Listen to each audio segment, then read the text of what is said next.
Hi గారు, welcome to our channel. ప్రస్తుతం మనతో పాటు దాము బాలాజీ గారు సీనియర్ జర్నలిస్ట్ ఉన్నారు. వాటితో ఒకసారి మాట్లాడదాం. సార్ నమస్కారం. నమస్తే సార్, జమ్మూ కాశ్మీర్లో ఉగ్రదాడి తర్వాత పాకిస్తాన్కి ఇండియాకి మధ్య ఒక యుద్ధ వాతావరణం అయితే నెలకొంది. అయితే ఈ నేపథ్యంలో ఇంకొక వార్త వైరల్ అవుతుంది. అది రెండు దేశాల మధ్య సైబర్ వార్ జరిగే అవకాశాలు ఉన్నాయని చెప్తున్నారు. మరి సైబర్ వార్ జరిగితే ఏ విధంగా ఉంటుంది? ఆ సెల్ ఫోన్లు మొత్తం కూడా పేలిపోతాయని కూడా చెప్తున్నారు. ఇజ్రాయెల్ ఆల్రెడీ ఒకటి చేసింది. మరి ఇప్పుడు ఇండియా పాకిస్తాన్ మీద కానివ్వండి, లేకపోతే పాకిస్తాన్ ఇండియా మీద కానివ్వండి చేసే అవకాశాలు ఉన్నాయని కూడా అంటున్నారు. మరి ఏ విధంగా ఉంటుంది సార్ ఇది వస్తే? లాస్ట్ ఇయర్ ఇజ్రాయెల్ లెబనాన్లో ఒకే రోజు పేజర్స్ అంటారు, అంటే సెల్ ఫోన్కి ముందుగా వాడే సెల్ ఫోన్ రాకముందు ఈ పేజర్స్ అనేవి వాడేవాళ్ళు. చిన్న అంత ఉంటుంది ఇన్స్ట్రుమెంట్, అది మెసేజ్ రిసీవ్ చేసుకుంటాం దాన్ని తప్ప దాని నుంచి పంపించలేము. వాళ్ళు ఏంటంటే ఆల్రెడీ సెల్ ఫోన్లు పేల్చేస్తారు కాబట్టి పేజర్స్ వాడడం వాళ్ళు మొదలుపెట్టారు. ఆ పేజర్స్ని వాకీ టాకీస్ని రెండింటిని కూడా ఇజ్రాయెల్ సంస్థ పేల్చేసింది. ఆ పేల్చడం వల్ల వందలాది మంది చనిపోయారు, వేలాది మంది గాయపడ్డారు. ఇప్పుడు మన ఇండియాకి పాకిస్తాన్కి వార్ వచ్చే పరిస్థితి ఉంది. ఎందుకంటే మోడీ చాలా సీరియస్గా హెచ్చరించాడు. మేము we identify, we trace and we punish the every terrorist and their backers అన్నాడు. సో టెర్రరిస్టుల వరకు ఓకే, కానీ బ్యాకర్స్ అంటే ఎవరు? పాక్ ఆర్మీ, పాక్ ఐఎస్ఐ, మొత్తానికి పాక్ ప్రభుత్వం. సో కాబట్టి వార్ వచ్చే అవకాశం ఉంది. ఎందుకంటే 2019లో పుల్వామా దాడిలో 40 మంది సిఆర్పిఎఫ్ జవాన్లు చనిపోయిన తర్వాత మన వాళ్ళు సర్జికల్ స్ట్రైక్ బాలాకోట మీద చేశారు. అక్కడ ఉన్న టెర్రరిస్టు క్యాంప్స్ని దాదాపు ఒక కొన్ని నిమిషాలు, 12 నిమిషాలు ఎంతో అక్కడ ఉండి చేసేసి మళ్ళీ అంత వేగంగా వచ్చేసారు. ఇప్పుడు అలాంటి సాధ్యం కాదు. ఎందుకంటే టెర్రరిస్టులు అలర్ట్ అయిపోయారు. వాళ్ళు కూడా ఆ క్యాంప్స్ అవన్నీ లేకుండా చూసుకున్నారు. సో వాళ్ళు రెడీగా ఉన్నారు, అటాక్ చేయబోతున్నాను వాళ్ళకి కూడా తెలుసు. కాబట్టి ఇప్పుడు ఇంక వేరే చేయాలి. ఈ వేరే ఏం చేయబోతున్నారు అనేది ఇప్పుడు చర్చ. సో దీంట్లో సైబర్ అటాక్స్ చేసే అవకాశం ఉందా? పాకిస్తాన్ కూడా ఇంతకు ముందులాగా ఉండకుండా పాకిస్తాన్కి చైనాకి మధ్య ఇప్పుడు మంచి సంబంధాలు ఉన్నాయి. చైనా టెక్నాలజీ పాకిస్తాన్కి అందిస్తుంది. ఆల్రెడీ చైనా పాకిస్తాన్ ఎకనామిక్ పోల్వో అనే ఒక సంస్థ పెట్టుకున్నారు, సిపెక్ అంటారు దాన్ని. అంటే దాదాపు $30 బిలియన్ చైనా పాకిస్తాన్కి అందిస్తుంది. అనేక ప్రాజెక్టులని చైనా నిర్మిస్తూ ఉంది. అందులో భాగంగా టెక్నాలజికల్గా కూడా China adverse persistent threats APT-36 అంటారు. ఈ APT-36 ఆపరేషన్ సైడ్ స్కోపీ అనే దీన్ని ప్రోగ్రామ్ని ఆల్రెడీ పాకిస్తాన్లో చైనా చేస్తుంది. అంటే టెక్నికల్గా సైబర్ పరంగా కూడా టెక్నాలజీని పాకిస్తాన్కి చైనా అందిస్తుంది. ఇప్పుడు పాకిస్తాన్కి ఇండియాకి మధ్య వాతావరణంలో చైనా మన వైపు నిలబడదు, ఖచ్చితంగా పాకిస్తాన్ వైపే నిలబడుతుంది. కాకపోతే డైరెక్ట్గా ఓపెన్గా నిలబడదు, కానీ అండర్ కరెంట్గా హెల్ప్ చేస్తుంది. ఈ క్రమంలో పాకిస్తాన్ ఇండియా మీద సైబర్ వార్ఫేర్ చేసే అవకాశం ఉందా? ఎందుకంటే ఇజ్రాయెల్ మన దేశం వైపు ఉంది, కానీ ఇజ్రాయెల్ కూడా ఏంటంటే వాళ్ళ దేశంలో ఎవరికి డబ్బులు ఇస్తే వాళ్ళకి ఇస్తుంది. ఇప్పుడు పెగాసస్ అనే ఒక మాల్వేర్ సాఫ్ట్వేర్ ఉంది, అది మనకే అమ్మింది, పాకిస్తాన్కి కూడా అమ్మింది. పాకిస్తాన్ దగ్గర కూడా పెగాసస్ ఉంది. అలాగా మామూలు చాలా దేశాలు ఏం చేస్తుంటాయంటే యుద్ధం వస్తే మంచిది అనుకుంటుంటారు వాళ్ళు. ఎందుకంటే ఇరువైపులా వాళ్ళ ఆయుధాలు, వాళ్ళ టెక్నాలజీ కొంటారు కదా. అమెరికా అదే కదా చేసింది. సో అలాగా ఇప్పుడు ఇజ్రాయెల్ కూడా చేయొచ్చు. ఇజ్రాయెల్ మనకు ఫ్రెండ్లీగానే ఉంది, కానీ పాకిస్తాన్కి అమ్మదనేమి గ్యారంటీ లేదు. చైనా అయితే ఓపెన్గా అమ్ముతుంది. ఈ నేపథ్యంలో పాకిస్తాను మన దేశంలో ఎటువంటి సైబర్ అటాక్స్ చేయొచ్చు? మన సెల్ ఫోన్లు, ఎందుకంటే మనకు ఎక్కువగా చైనా నుంచే ఫోన్లు ఎక్కువ వస్తుంటాయి. ఆ ఫోన్లలో ఏమైనా బ్యాటరీలు పెట్టి రిమోట్గా పేలితే ఒకేసారి లక్షలాది ఫోన్లు పేలిపోయే అవకాశం ఉంది. సో అట్లాగే మన ఎలక్ట్రానిక్ గూడ్స్ కూడా అనేక గూడ్స్ మేడ్ ఇన్ చైనానే. సో అట్లేమన్నా పెట్టే అవకాశం ఉందా? సో మన సెల్ ఫోన్లన్నీ పేలిపోతాయా? మనం చెవులో పెట్టుకొని వినే మైక్రోఫోన్లన్నీ పేలిపోతాయా?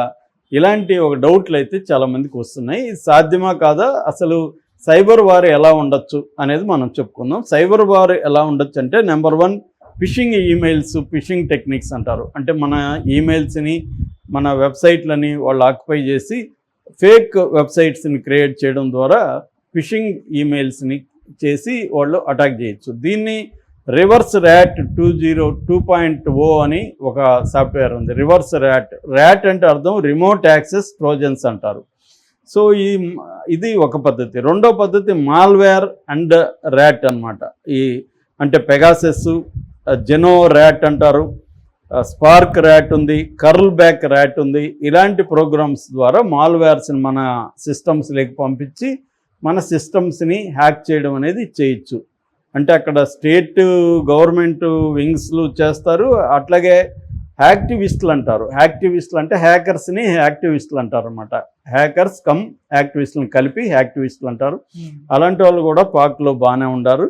అట్లాగే ఇందాక చెప్పిన ఏపీటీ అడ్వర్స్ పెర్సిస్టెంట్ థ్రెట్స్ 36, దీన్ని ట్రాన్స్పరెంట్ ట్రైబ్ అని కూడా అంటారు. ఈ 3 రకాల వాళ్ళు మన మీద అటాక్ చేసే పరిస్థితి ఉంది. ఇప్పుడు మొదటిదేమో ఫిషింగ్ మెయిల్స్ వీడి ద్వారా, రెండోది మాల్వేర్ ద్వారా, మూడోది డిస్ట్రిబ్యూటెడ్ డెనియల్ ఆఫ్ సర్వీస్ అంటారు, DDoS అంటారు. ఇదేం చేస్తుందంటే మన సర్వర్లు ఉంటాయి. ఫర్ ఎగ్జాంపుల్ బ్యాంకింగ్, ఒక పెద్ద బ్యాంక్లో వాళ్ళ సర్వర్ ఉంటుంది. ఆ సర్వర్ని వీళ్ళు క్యాప్చర్ చేస్తారనమాట, అటాక్ చేస్తారు ఆ సర్వర్ని. ఆ సర్వర్ ఫంక్షనింగ్ని అటాక్ చేస్తారు. మొన్ననే బ్యాంక్ ఆఫ్ పాకిస్తాన్లో కూడా సర్వర్లన్నీ డౌన్ అయ్యాయి. దీని వెనక ఇండియా ఉందనేది కూడా పాకిస్తాన్ ఆరోపించింది. అంటే ఇవన్నీ ఇండియా కూడా చేయొచ్చు. పాకిస్తాన్లో ఇండియా కూడా చేస్తుంది. ఎందుకంటే పాకిస్తాన్తో పోలిస్తే ఇండియాకి టెక్నాలజీ బలంగా ఉంది. కాకపోతే పాకిస్తాన్కి చైనా హెల్ప్ ఉంది. ఇండియాకి కూడా US, ఇజ్రాయెల్ లాంటివి హెల్ప్ చేసే అవకాశం ఉంది. కానీ ఎవరు కూడా వీళ్ళు ఓపెన్గా చేయరు. అందరూ కూడా అండర్ కరెంట్గా ప్రాక్సీ లెవెల్లో చేయాలి తప్ప డైరెక్ట్ చేయరు. సో నాలుగవది ఏంటంటే వెబ్సైట్ డిఫేస్మెంట్ అండ్ ప్రాపగండా. మన వెబ్సైట్లని వాడు కంట్రోల్లోకి తీసుకొని వాళ్ళకి కావాల్సిన విధంగా ప్రాపగండా మార్చేయడం, ఇష్టం వచ్చినట్టు డేటా అది ఇది మార్చేసి కన్ఫ్యూజన్ క్రియేట్ చేయడం. సో మన మంత్రిత్వ శాఖలు చెప్పినట్టుగా చెప్పేయడం, దీనివల్ల ఇండియాలో కన్ఫ్యూజన్ అనేది క్రియేట్ అయిపోతుంది. ఇది 2018లో నేషనల్ ఏరోనాటిక్స్ డిఫెన్స్ ఇన్స్టిట్యూషన్లో పాకిస్తాను చేసింది. పాకిస్తాన్ రైల్వే వెబ్సైట్ని ఇండియా చేసిందని కూడా ఆరోపణలు ఉన్నాయన్నమాట. అట్లాగే exploitation of infrastructure vulnerabilities.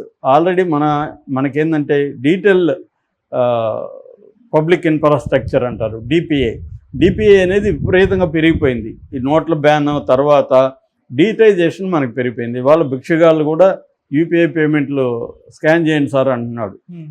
So ఆ పరిస్థితులకి ఇవాళ వచ్చేసినాం. మనం ప్రతి దగ్గర మనం స్కాన్లు చేస్తున్నాం. అంటే దీన్ని కానీ బ్రేక్ చేశారనుకో ఇది గందరగోళం అయిపోయే అవకాశం ఉంది. మన డబ్బులు వెళ్ళిపోయే అవకాశం ఉంది ప్రజల దగ్గర నుంచి. ఇవన్నీ కూడా గందరగోళం అయ్యే అవకాశం ఉంది. దీన్ని ఈ వీళ్ళు వల్నరబిలిటీస్ ఆల్రెడీ ఉన్నాయి. మనకేందంటే అంత పకడ్బందీగా లేదు. సో దీన్ని అటాక్ చేయాలంటే చేసేయచ్చు అనమాట. సో ఇలాగా చేస్తే ఏ సెక్టర్స్కి ఇబ్బంది ఇండియాలో అంటే డిఫెన్స్ సెక్టర్ ఫస్ట్. ఎందుకంటే డిఫెన్స్ ఆర్మీ కావచ్చు, మన అంటే సైన్యం కావచ్చు, నేవీ కావచ్చు, ఎయిర్ ఫోర్స్, ఇవన్నీ కూడా ఇవాళ GPS కావచ్చు, ఇంటర్నెట్ దీంట్లోనే ఆపరేట్ అవుతాయి. దీన్ని కానీ బ్రేక్ చేస్తే, GPSని బ్రేక్ చేస్తే అనేక ఫ్లైట్లు గందరగోళం అవుతాయి, రైల్వేలు గందరగోళం అవుతాయి. ఇవన్నీ కూడా GPS మీద, తర్వాత ఇంటర్నెట్ కనెక్షన్ మీద ఆధారపడింది. దీన్ని కానీ బ్రేక్ చేస్తే ట్రాన్స్పోర్ట్ అనేది రైల్వేలు కావచ్చు, విమానాలు కావచ్చు, ఇవి సివిల్ వ్యవహారం అయితే మిలిటరీ పరంగా కూడా మన డిఫెన్స్ అండ్ మిలిటరీ పరంగా ఆర్మీ, ఈ 2 సెక్టర్స్ కూడా దెబ్బతినే అవకాశం ఉంది. అట్లాగే మన క్రిటికల్ ఇన్ఫ్రాస్ట్రక్చర్, ఇందాక చెప్పిన బ్యాంకింగ్, ఫైనాన్స్, ఇవన్నీ కూడా నిలిచిపోయే అవకాశం ఉంది. మనకు ఒక రోజు నిలిచిపోయినా కూడా కొన్ని వేల కోట్ల ఆస్తులు, డబ్బులు డిస్టర్బ్ అయిపోయే అవకాశం ఉంది. అట్లాగే హెల్త్ కేర్ సెక్టర్ కూడా ప్రధానంగా ఇంటర్నెట్ బేస్డ్ ఆధారపడింది. కాబట్టి హెల్త్ కేర్ సెక్టర్ని కానీ డిస్టర్బ్ చేస్తే అనేక మంది ప్రాణాలు పోయే అవకాశాలు కూడా ఉన్నాయి. అట్లాగే ఎనర్జీ, న్యూక్లియర్, మన న్యూక్లియర్ నిన్ననే చెప్పాను నేను, 172 న్యూక్లియర్ హెడ్స్ ఉన్నాయి, మనకి న్యూక్లియర్ ఫెసిలిటీస్ ఉన్నాయి. దాన్ని బ్రేక్ చేస్తే వాళ్ళు కానీ అది కూడా ఇబ్బందులకు వెళ్తాం. సో ఇది ఇద్దరు కూడా చేయగలగరు. ఇండియా కూడా అక్కడ చేయగలదు, వాళ్ళు ఇక్కడ చేస్తారు. మరి ఎవరు స్టార్ట్ చేస్తారు? ఆల్రెడీ పాకిస్తాన్ ఆరోపిస్తుంది, వాళ్ళ బ్యాంక్ ఆఫ్ పాకిస్తాన్ని మన వాళ్ళు క్యాప్చర్ చేసుకొని డిస్టర్బ్ చేస్తున్నారని పాకిస్తాన్ ఆరోపిస్తుంది. సో పాకిస్తాన్ కూడా రావచ్చు. సో వార్ అంటూ స్టార్ట్ అవుతాయి. చాలామంది ఇవేవి తెలియకుండా మీరు స్టార్ట్ చేసేయండి సార్ వారు, మేము ఉన్నాం సార్ అని మాట్లాడుతున్నాను. నిన్న రేవంత్ రెడ్డి కూడా పాకిస్తాన్ని బ్రేక్ చేసేయండి సార్ అంటున్నాడు. ఇవన్నీ కూడా ఏంటంటే ప్రాక్టికల్గా ఆలోచించకుండా ఆవేశంలో మాట్లాడే మాటలు. ఆవేశంలో మనం మాట్లాడకూడదు. ఖచ్చితంగా పాకిస్తాన్కి మనం ఎదుర్కోవాలి. కానీ ఏ పద్ధతులు ఎదుర్కోవాలి, దాని కాన్సిక్వెన్సెస్ ఏంటి, దానికి మనం రెడీగా ఉన్నామా లేదా, ఇవన్నీ చూసుకోకపోతే ఇవాళ వార్ఫేర్ అనేది వీళ్ళు అనుకున్నట్టు మనకు జనాభా ఎక్కువ ఉన్నాం కాబట్టి మనం జయించేయచ్చు అనుకునేది మూర్ఖత్వం. వార్ఫేర్ అనేది అలా జరగదు. ఇవాళ వార్ఫేర్ అనేది అనేక ఫ్రంట్లో జరుగుతుంది. అందులో సైబర్ అనేది చాలా ఇంపార్టెంటు. సో సైబర్ టెక్నాలజీ అనేది ఇంపార్టెంటు. అది పాకిస్తాన్ని మనం తక్కువ అంచనా వేయొద్దు. సో పాకిస్తాన్ కూడా మనకంటే పాకిస్తాన్ ఎక్కువ నష్టం పోవచ్చు, కానీ మనకు కూడా నష్టం అయితే జరుగుతుంది. ఇది అల్టిమేట్గా అణుబాంబు మీద న్యూక్లియర్ వెపన్స్ వాడడం కానీ జరిగితే మాత్రం రెండు దేశాలు కూడా చాలా సివియర్గా నష్టపోతాయి. అది అంత స్థాయి రాదని నేను అనుకుంటున్నాను, కానీ సైబర్ అటాక్ వచ్చే అవకాశం ఉంది. కాకపోతే మన సెల్ ఫోన్లు పేలిపోతాయి అనేది మనం భయపడాల్సిన అవసరం లేదని నేను అనుకుంటున్నాను. ఎందుకంటే చైనా అటువంటి పని చేయదు. చైనా అటువంటి పని చేస్తే దాని మార్కెట్, దాని